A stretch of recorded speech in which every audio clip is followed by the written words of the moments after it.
Hi, this is Chef Rafi and welcome to my show. Mauwes si Ehaw. Saon si Chef Rafi. Umali ayut mambuya.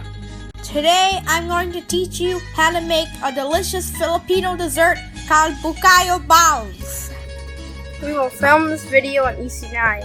Am tayo nuni busan di Isinay at dari. Sa di mapar.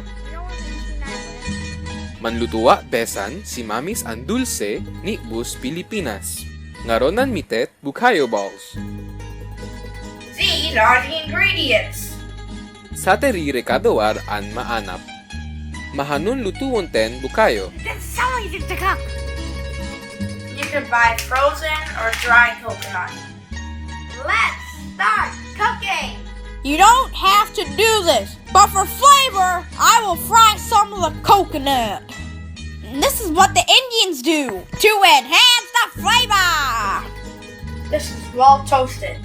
It's a fusion dessert with Indian influences like ladoo. Now let's heat the coconut milk to caramelize the sugar. This is cardamom. I will make this the way that the Indians cook it and add some cardamom. This is not the Filipino way. It's up to you how sweet you want to make this. Bea, tunawon di asukalar on gata siniyu. Let's just mix this puppy up. Hiwaron numanluluwa pinto na mamapuniot. Now you can add a pinch of salt for flavor. If you add sticky rice, you can make biko. Besan, ganapam si na iharan niyu.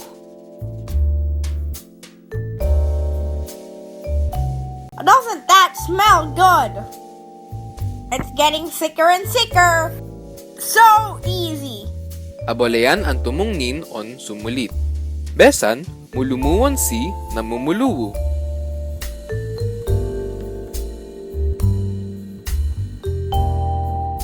Domonaan iluoy imuluwot na iharan niyu tamaserot an ilan.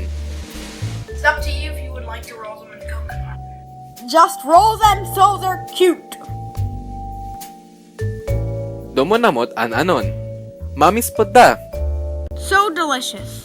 It's Isinay proverb time. Do you speak Isinay? Tell me where you're from. Manadal taot Isinay. Marin man ukbong riungotar on sipa. War tangilar on dilan di tahawar. Ya alat dita on mamatoy si puri on galang. Man ni rimaeo ar, mawilay rimatahawar. Miap-ap ri ayamananar, beyaw ot marin miap-ap ri inapobreyar. Ang pailamon ukbungam di biyuar, manlungaw pailar ahuvnar. I would like to thank my Isinay friend, Joe Marc Pineda Cia.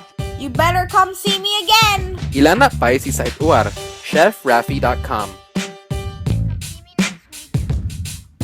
You better subscribe to my channel.